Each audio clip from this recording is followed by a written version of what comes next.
Well, welcome to Focus Today, and it's always a delight to have Patrick Doyle in the house. He heads up Veritas Counseling, and today I think you're going to find it to be a resourceful day as we talk about how to navigate through the Christmas holidays and the New Year holidays and all of those things, because they can be a little challenging at times. And by the way, if you want to call in, we would love to hear from you.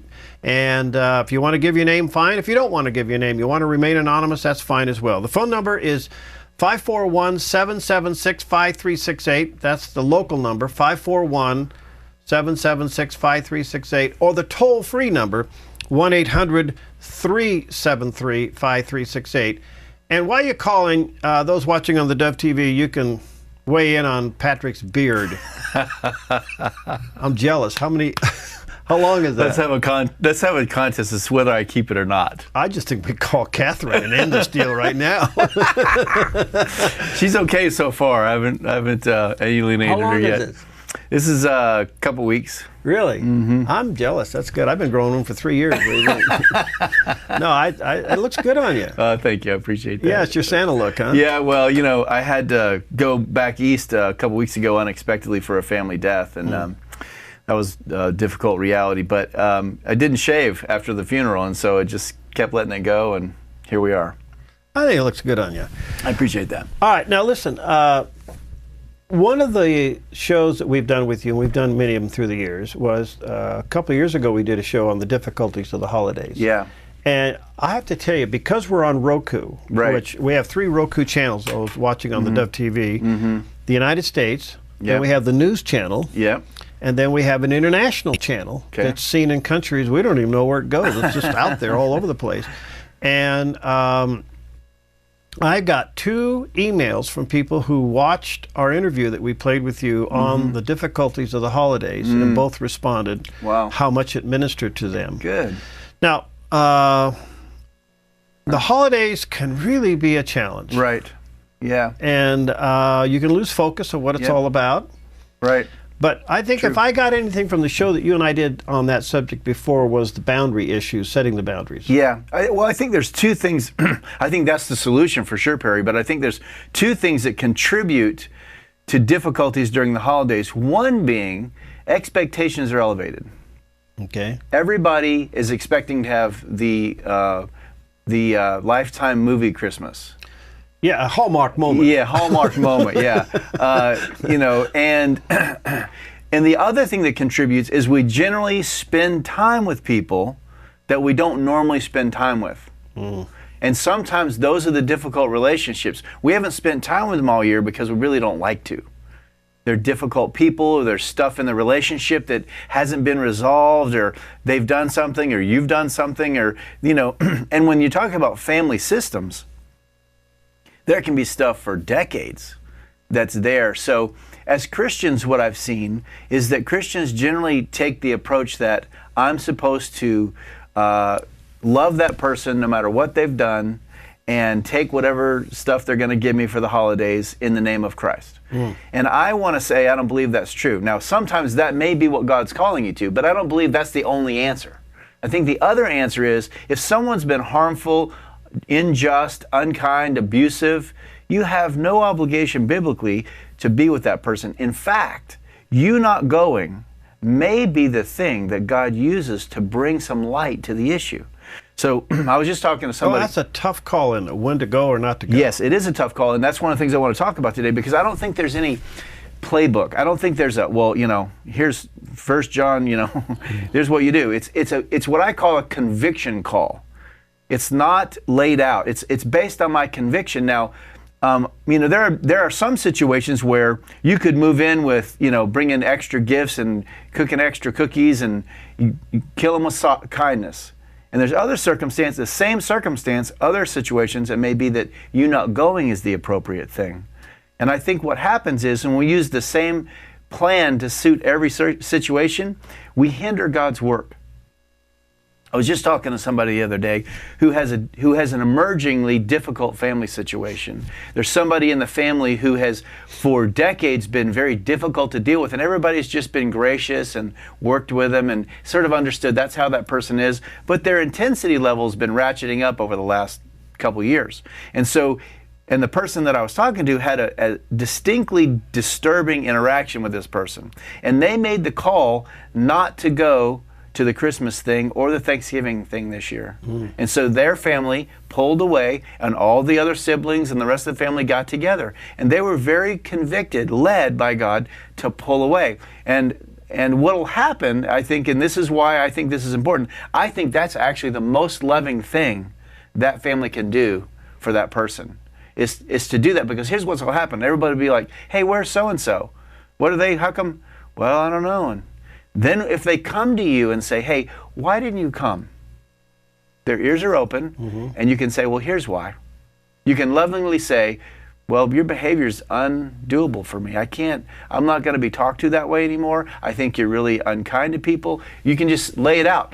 If you keep going and say nothing, you become what we call an enabler.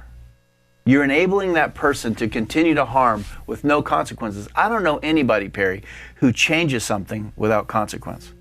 Yeah. We have to have some level of pain, recognizing, if you recognizing you're harming people, that's going to cause you difficulty. It should.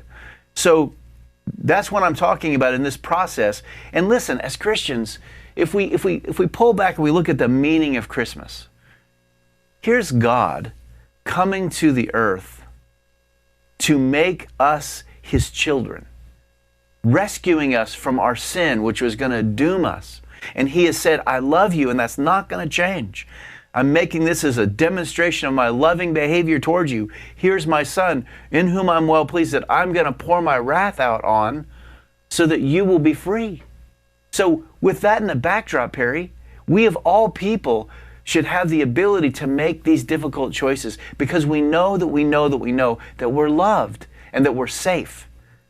And what I see all the time is that we don't stand on that. Can I pick this apart? Yes, you can. Because I know there's people out there doing that.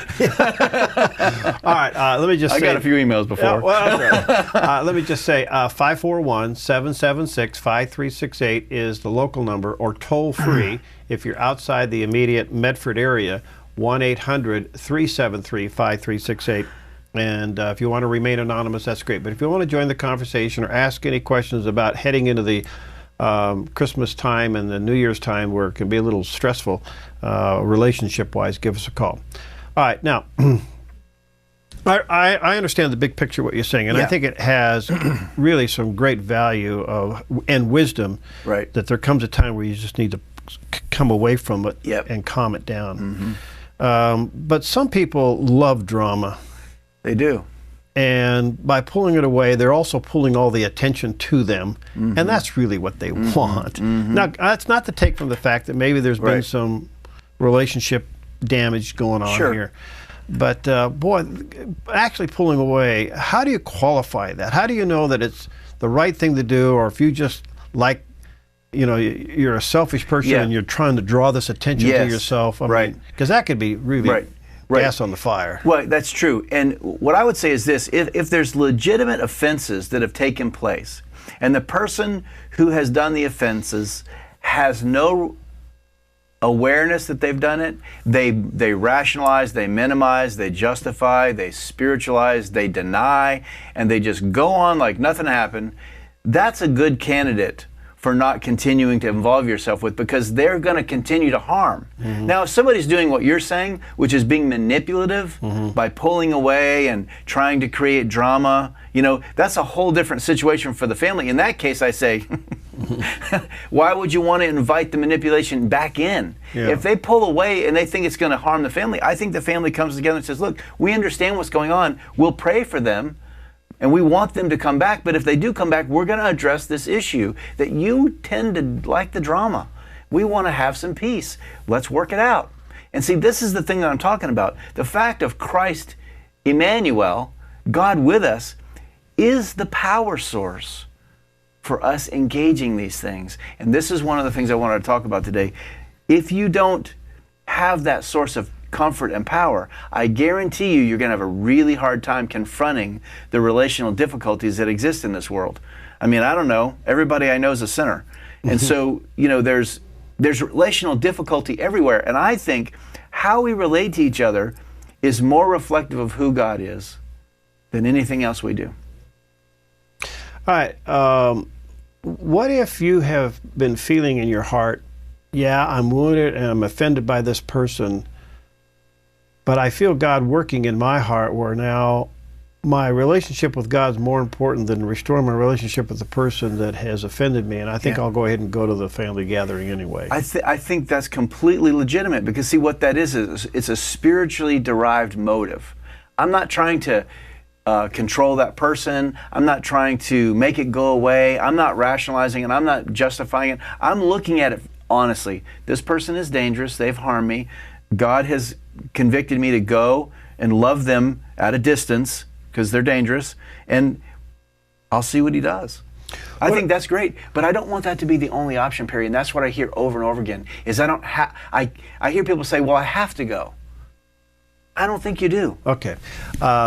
We're talking about this, and if you have any questions or thoughts or comments, or maybe you are struggling with going someplace where the atmosphere could be a little tense, give us a call. 541-776-5368 is the local number, and then toll free 1-800-373-5368. Patrick Doyle's with us, and when we come back, what about going but limiting your time? Yeah. We'll talk about that when we get back.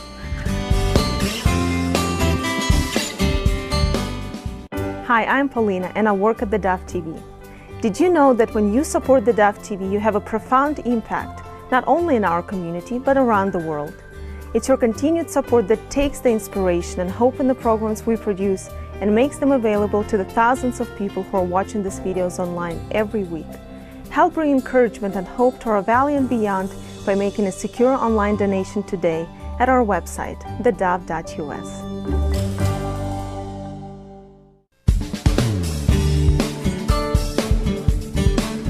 Patrick Doyle in the house, Veritas Counseling, and we are talking about sometimes those stressful events that you have to go through during this time of the year, where there's friends or family members and there's been some offenses, and what do you do and how do you handle it?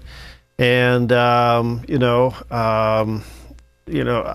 the dynamics. Yes. And I asked a question before we went to the break. What if you have come to the conclusion that for the sake of the family and for the sake of relationships, I'm going to make an appearance, but it's going to be real short. Yeah. I'm going to go. I know my limit's going to get stretched, and when I reach that point, I safely excuse myself and leave. What about that? I think that's a great idea, and I think that's a great option. I also think that if you're wanting to make people aware that there's an issue, that won't work. If you're wanting to, you don't want to let people know that there's a problem, and you think that there's another way to work it out, then I think that's a great option, so that you don't harm other people in the family, and they don't, So and again, these things are so situationally specific. It's why it's dangerous though, because people want to take They want to take one size fits all approach. And listen, every circumstance, so one year it could be I don't go, the next year it could be I go. It depends on what's going on in you, what God is telling you, what's going on in those relationships, what's transpired. So what I want to just say to people is that let's look at all the options. Let's not just have one, which is I have to take it. That's the thing I want you to understand. That's not the only option you have. All right, let me just say, you're welcome to join us. 541-776-5368 is the local number outside the immediate area, toll free. Wherever you're watching, listening, give us a buzz. Toll free, 1-800-373-5368, and we'll take your call. Hi, Janet, nice to have you. What's your thoughts? Well, I have a question, really. Okay.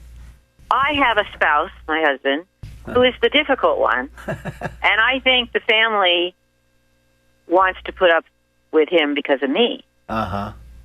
And, my limiting his behavior sometimes is very difficult. Yeah. So it's not always predictable when he'll be sarcastic or, just be difficult. Right. Critical. That's mainly their complaint. Has anybody ever said anything to him? I'm actually in counseling with it right now. I mean, I've been married him 40 years, but, it's people don't always see what's going on in themselves. They blame it on other people. Yeah, that's true. That's one of the ways they keep doing it. So I was asking really about the family. Has anybody in the family confronted him or at the gathering? Not at the gathering. I think throughout the year, people, sometimes they confront him, but confronting him is difficult. He makes you pay a high price for it, doesn't he? Well, he's the father, and they're the children. Yeah. And that can What's never the be issue? crossed. Janet, what do you think the issue is? What do you think the issue is with him?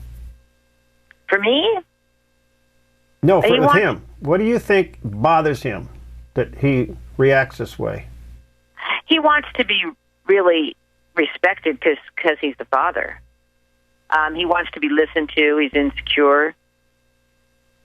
I don't know. He's very, I can't explain. He's just, he has a lot of criticism about his kids and the way his kids, what they do and everything. It's really picky. Would the saying "his way or the highway" fit? Yeah, kind of. He likes it.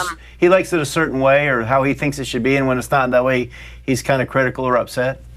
Yeah, I mean, we went to our grandson's birthday in June, and after that occasion, with all his little under-the-breath sarcasms and unhappiness, I told him next time he does that, I'm leaving the party. I mean, I don't want to stay. Right.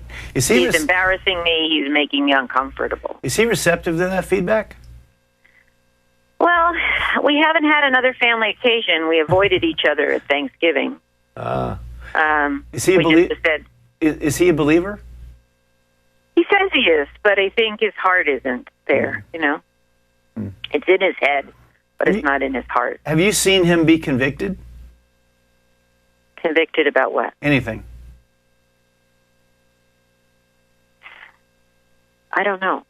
I'm not sure I can think about what he'd be convicted about. So he's obviously not convicted about the fact that he hurts you or the children when he's critical or negative.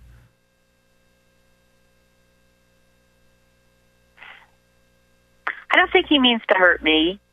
But he does. I think sometimes when he's confronted with things, he doesn't think to hurt.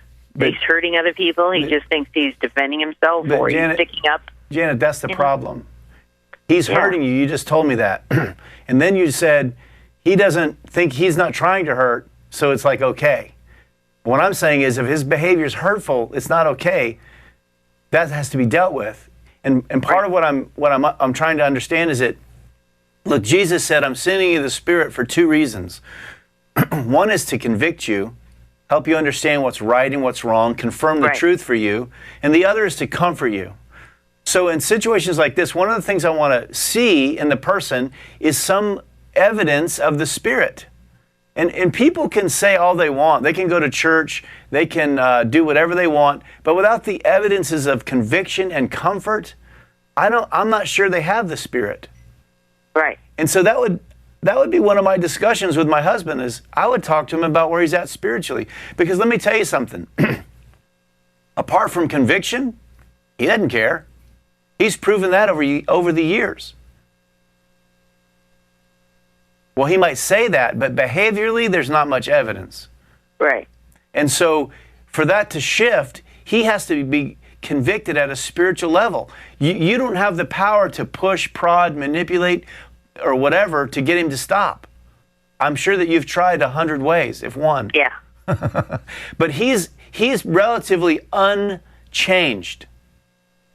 But I mean, is it correct for me to say I'm going to withdraw because I don't want to put the family through everything? I mean, you can't attend by yourself. I can't attend as the mother or the grandmother. Why not? Oh. You don't know. It's I wish complicated. I could say yes, I could do that. Right. It's complicated. I get it. It's complicated because I believe I have a covenant with God to be with him. But, I mean, I don't have to be with him if he's hard on me. I think he's harder on the kids, I think. Well, you are with him, aren't you? Yeah. 40 years, and it's trying. Okay, so listen. I'm not telling you to break the covenant, but I do think you need to there has to be some consequences. If his behavior continues to be, if he doesn't have any consequence for his behavior, what's his motive for changing? Right. So at some point, there has to be a consequence for you being mistreating of people, or you mistreating people. Right. And me particularly, if he has no concern about how it affects you, That's not loving you. Right. And so I want to try to help you get that issue to the surface, so we're talking about what's really the problem. Right. Instead of we're doing all this dancing. Right. And you know what, Janet? Right. My prayer is that you would hear specifically from God in your own heart that would give you the courage to take the stand. Because I know that you're in a difficult place emotionally. Right. I mean, I have daughters, and they have a real hard time with the power struggle. Right. Between, he was an authoritarian father, and it's just not a kind of thing you're not going to make him come down to I don't know. He has this distance he's created. Yeah. He has to be separate, above, superior. Yeah. And it's really hard. Yeah. Wow. And that's exactly what I'm talking about as we get into the holidays. This is when these things, they become very difficult, because we're forced into circumstances that we can't really get out of a lot of times. And what I'm saying is, I would encourage you to go to your children and talk to them honestly about this, and see if you guys can come up with a plan to intervene on him. You guys all love him. But if he doesn't shift, I can tell you what's going to happen, and you can predict it too. Yeah, interesting. Yeah. Thanks, Janet. Thanks for calling. Okay. Well, let's not take up the whole hour. Yeah. My issue. Yeah. But I definitely it's difficult. Well, I think you and have... it's unpredictable. You could have an occasion that goes by with no problem. Mm-hmm. But the vast majority of them aren't that way. Right. Thank you, Janet. Okay. Thanks. I think your call and your transparency probably has provoked a lot of thinking. I agree. Okay. I think that's a very typical reality right there. Right there. I mean, that is the show in a nutshell. Let me ask you this. What if she and the children got together and wrote a letter to him? Yeah, exactly. That's what I mean. But they have to get on the same page.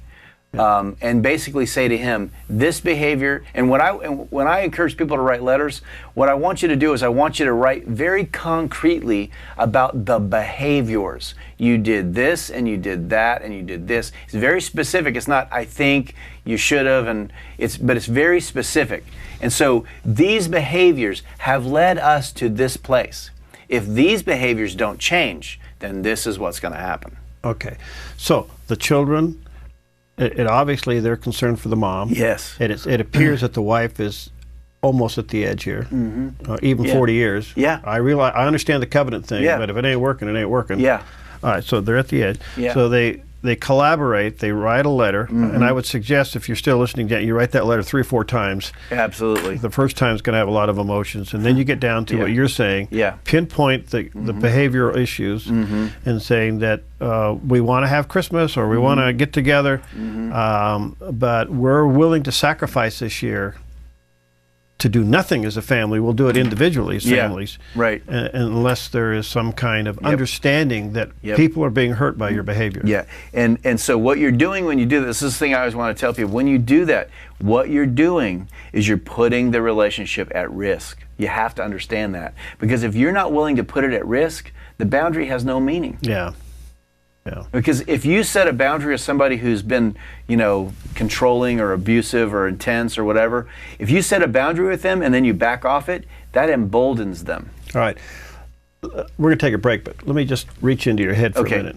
So what's his problem? What's he suffering with, in your opinion? Well, my suspicion is that he has some underlying trauma from his childhood that was never resolved, and so he's insecure, and the best defense is a good offense. Okay. All right, 776-5368 is the local number. 1-800-373-5368 is the toll-free number. If you got any questions or comments, you want to join us, or you want to remain anonymous, give us a buzz. We'll be right back.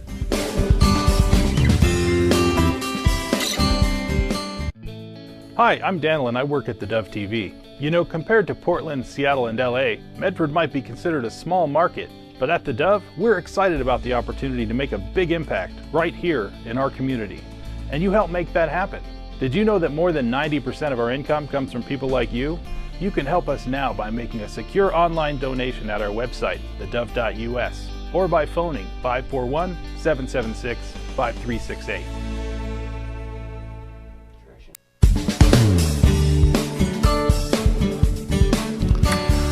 Okay. Santa's here. Well, he hopes to be next year. Between his age and his beard growth rate, next year it'll be white and long. It's already way too white. Right now he's going for the Duck Dynasty look. That's awesome. We have Patrick Robinson with us today. Anyway, Patrick Doyle's with us from Veritas Counseling, and those watching on the Dove TV know what we're talking about. He's growing a beard, but we had a beard growing contest and he won. Anyway, we're talking about, got to keep a little levity in this. Yes. It's very difficult during the holidays with all the family dynamics. You have the uncle, the mother, the sister-in-law, the mother-in-law. You got all these things going on, and they can be pretty difficult. Mm-hmm. You know, I have to tell you, I love what Christmas means. I do too. Obviously. I do too. And I love the food and the family things and all that, but I'm exhausted when it's over. Yes. I am so glad to take the tree down. And I'm not a Scrooge. I just, you know, you just. But it is insanely busy. It is. And the pressure and the timelines and the stuff, you know, you just kind of go, ah. That for not this year or last year, but for several years there, I kind of had a tradition of going away for 2 to 3 days before Christmas Eve. I remember you doing that. And that was motivated by just the insanity of all the parties and I mean, they're all great things. It's fun, but you know, you got presents and you got to decorate the house, and you know, there's all this. And you know, my life already, I run pretty high, almost red line. Yeah, you're full volume all the time. Exactly. So you then add, you know, the extra events, and that's a problem in itself, is that we're living too fast anyway. Yeah. And then when Christmas comes, you just add that extra gear, and so I think it steals some of the joy. And that's one of the things I want to talk to you about, maybe on the last segment, is about how do we really live out of the message of Christmas all year, and if we did, how would that affect our lives? Well, if you got any questions or comments, you're welcome to join us. Let's go back to the phones quickly. Okay. Frank, what's up, man? Hey, good morning, guys. Hey, Frank. I just wanted to wish you a Merry Christmas, and I say that beard elevates you to a status of Professor Doyle. It looks You're taking good, it too Patrick. far, you Frank. Keep it, man. Keep it. You look like got that Sigmund Freud look going, you know? Oh, God, I'm shaving when I get home. All right, you guys. Have a Merry Christmas. Thanks, Frank. Well, Merry Christmas to you. Too. All right. Yeah, well, that'll go to your head. All right, let's come back to this. And I realize boundaries is everything. Yeah. And I guess the older you get, the more relaxed you get about issues and things, you know, and you realize you can't change people. Right. Yeah. You can't. And we all have these expectations. Right. We want to. And you say it a million times, and it's after all these years you've been on the air, it's starting to sink into my head. Expectations belong to God. Yeah. Outcomes do too. And outcomes do too. But I think that, you know, if we can go into these family situations, but if we're expecting that person to be different, we've already set ourselves up for failure. Exactly. That's right. So here's the other thing. Are you, throughout the rest of the year, is there any calling on you, motivation from God, conviction, to engage that person about the difficulty? Before the holiday. Yeah, one of the things I see is that we put it off, and then the holiday comes, and then we want to deal with it. Well, that's usually the wrong time.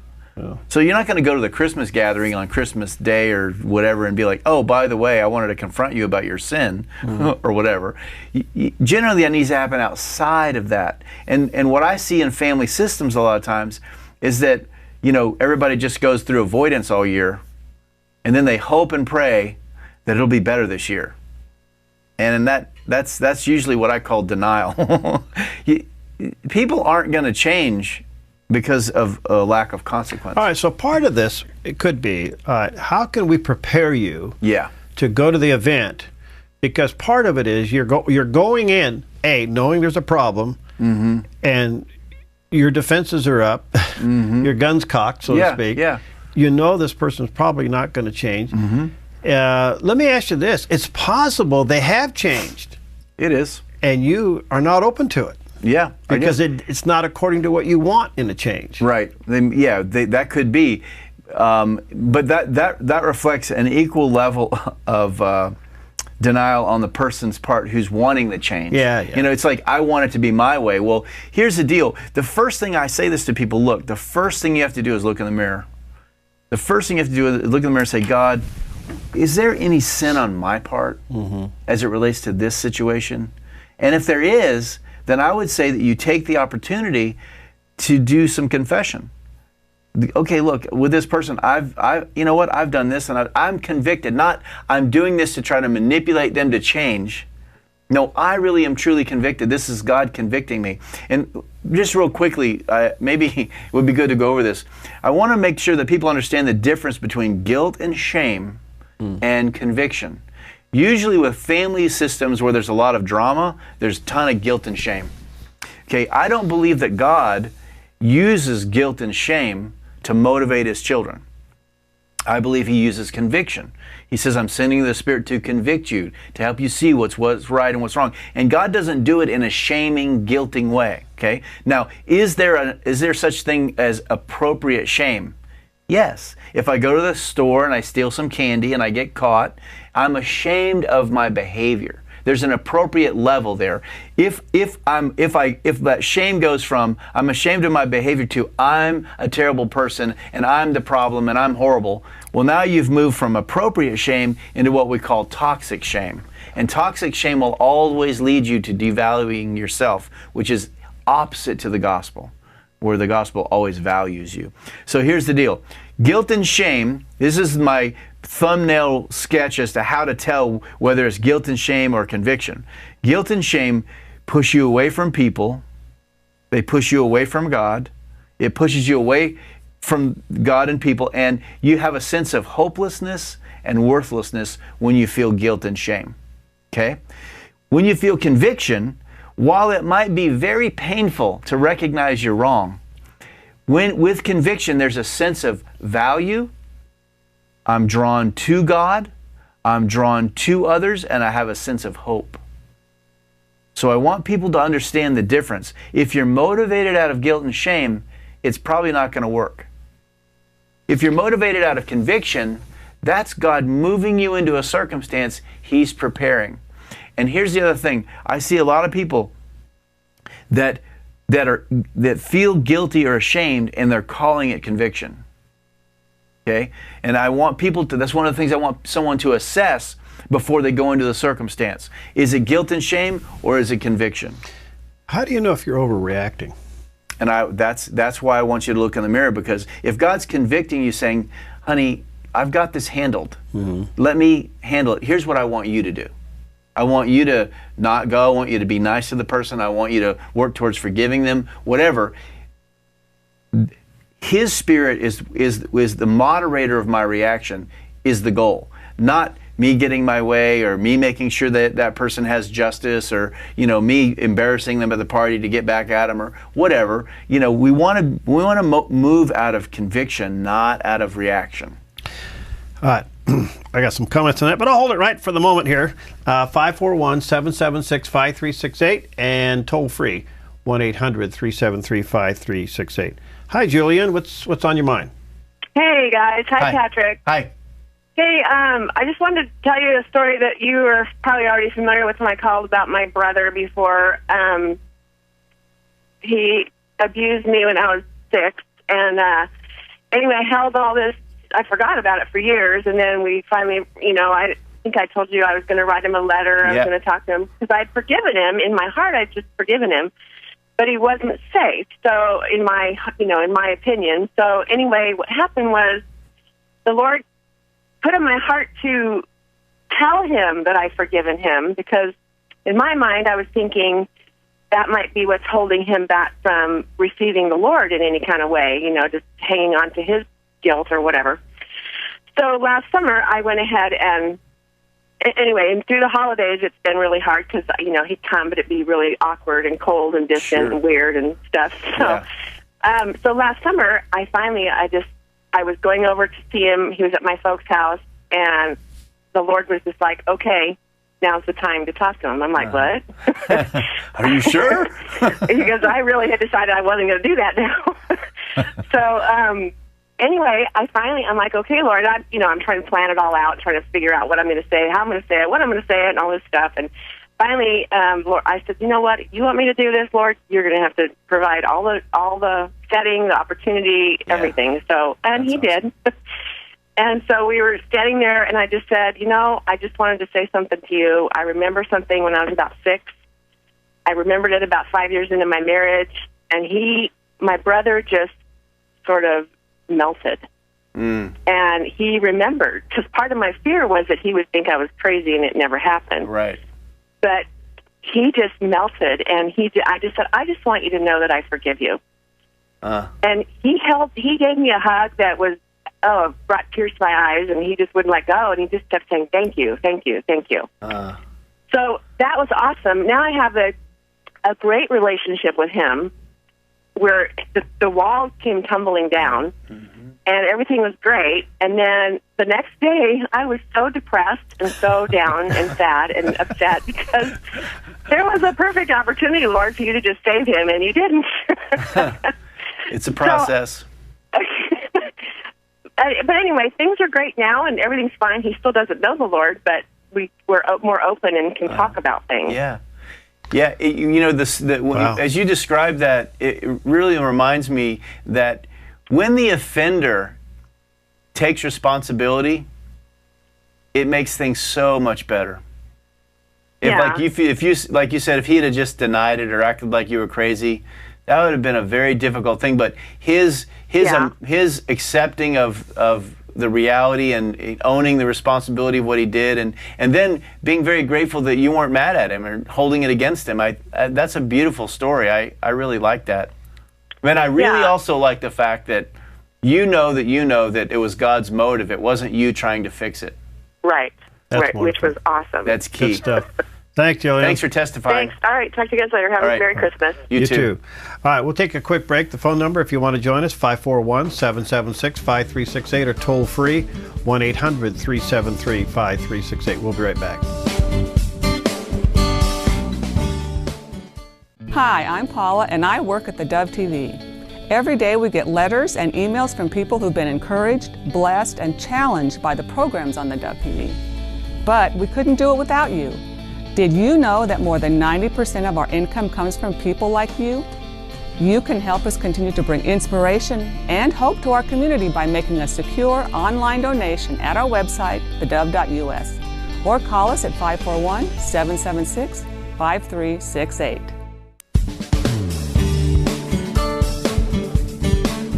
Okay, we're back. Patrick Doyle's with us from Veritas Counseling, and we're talking about difficulties going into the holidays relationally with maybe going to an event or a family gathering or something, and some of the things maybe you may want to consider if that's difficult for you. And there's a lot of options out there, but a lot of it has to do with understanding what the issue may be and who you are and how you're responding to it. And I think one of the things that I've learned through the years, it's only taken me a long time to figure this out. Join the club. Well, I think we expect too much from people. I think we expect them to be something that they're not. And part of it is cutting them a little slack. I'm not saying excuse their behavior. Yeah. You're talking about being gracious. But a lot of times people are who they are, and their reaction to something is not yours and doesn't make... I think what happens is that we get upset because they don't see it our way. Yeah, exactly. That creates a false offense. Yes. And then you're all, right. Well, puffed up over it. That brings up a good point, and I definitely wanted to get to this today. I know it's our last few minutes here, but I just want to remind people of look, this whole thing we're celebrating is about God adopting us as His children. Yeah. About Him looking at our sinful condition and saying, I'm going to rescue you. I'm not going to let the consequences of your sin control the outcome of your reality.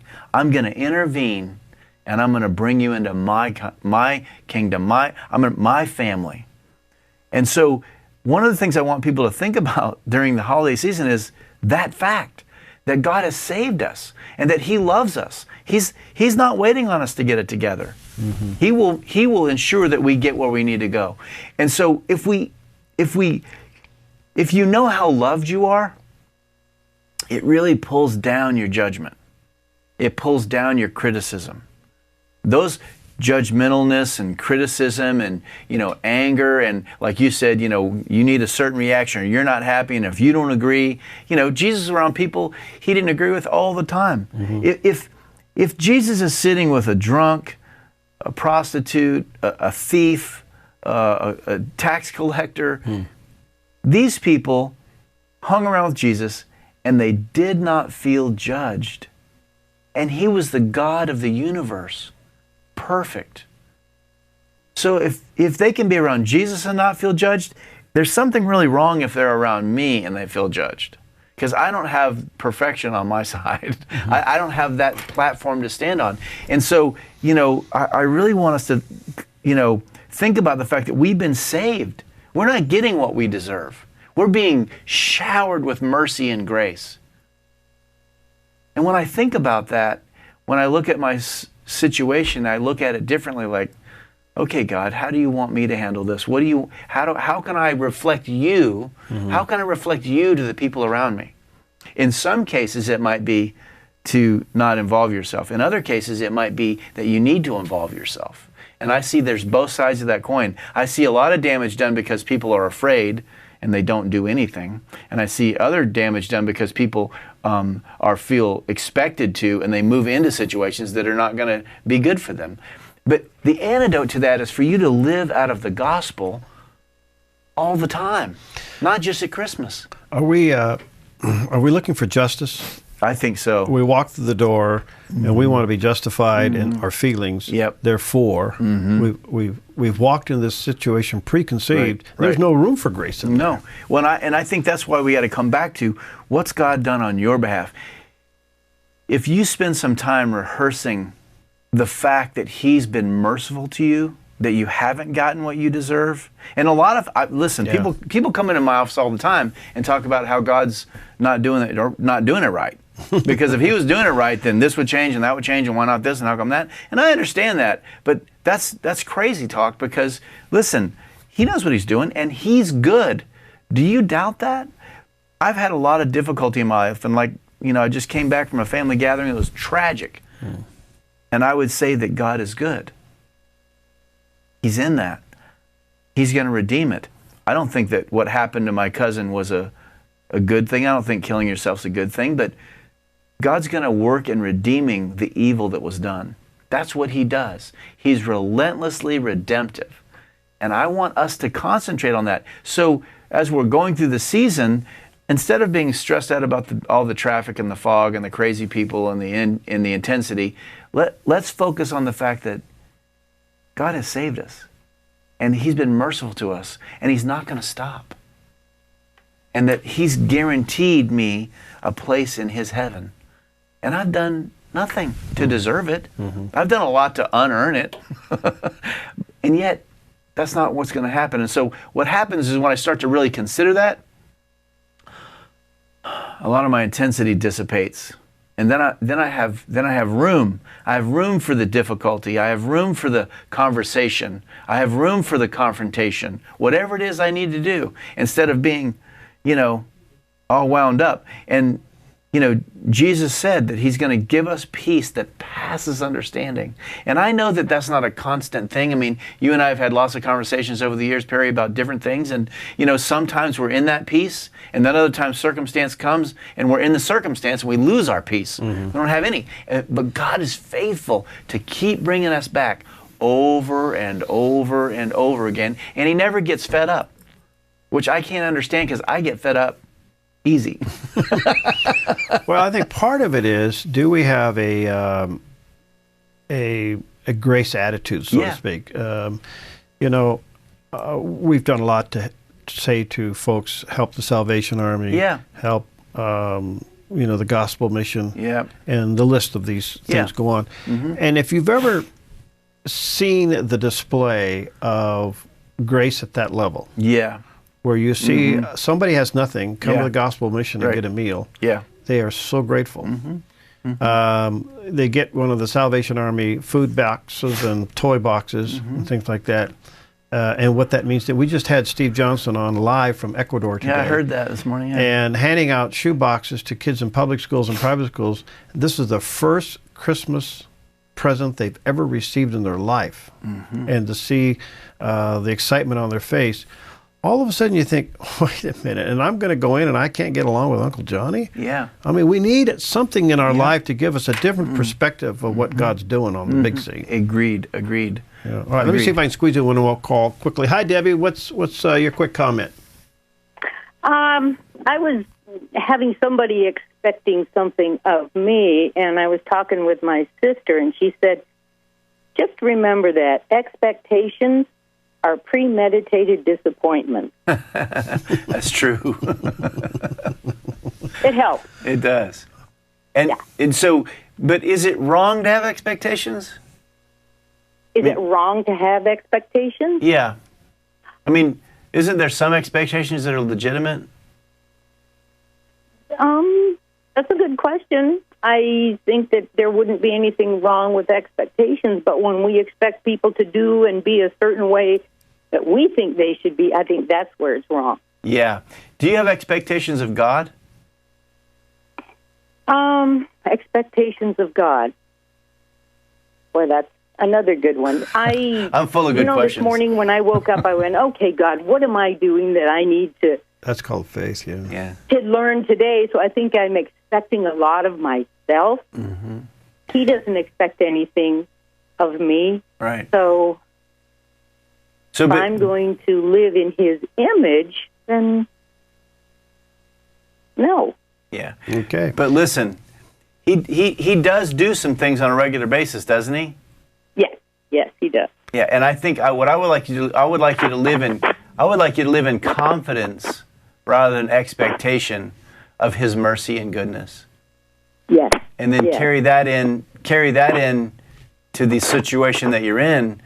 And that's where the foundation, the peace comes from, because he's not movable, but I am. Right. Okay? Right. And then we can give him all the glory. Exactly. Yeah. Thanks, Debbie. That's exactly right. Thank you. Okay. Right. Well, how do we wrap this up? We know we're going to go to a situation where there could be some tension. Okay, first thing is take your own inventory first. Don't start with taking other people's inventory. Start with taking your own. What's going on in you? God, what's going on with me about this circumstances? And ask for God to reveal himself, to convict you, so that you go in there with humility. And if you're going in or you're not going to go in, I want you to not go in with humility as much as I want you to go in with humility. I want that to be the baseline. I recognize that I'm a sinner and that God has saved me and he's been gracious to me, and that's the spirit in which I do either one. But if you're looking at the circumstance, you're going to be all bound up. What I want you to do is look at the circumstance and then look just over the circumstance's head at the God of glory and focus on that. Not the circumstance, because the circumstances are beyond your control, and there's a lot of pain and there's a lot of manipulation or guilt or shame in those circumstances. And what I want you to do is look at the God of glory, who's consistent. He doesn't change, and he loves you. And if you look at that, that'll draw you through that circumstance in a very different way than if you're trying to manage the circumstance.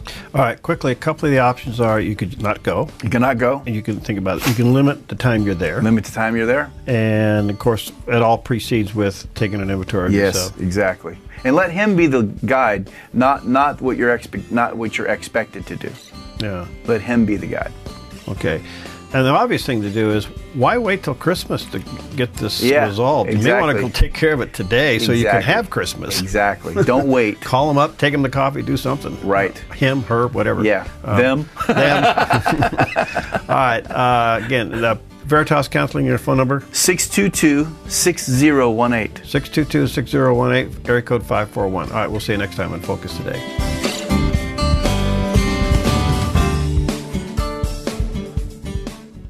Hi, I'm Jim, and I work at the Dove TV. Every weekday between 6 and 8 a.m., our award-winning news and sports team bring you the best morning show around. It's live, it's honest, and it's a whole lot of fun. And you help make it happen. Did you know that more than 90% of our income comes from people like you? You can help us continue to air local programs that share your voice by making a secure online donation at our website, thedove.us.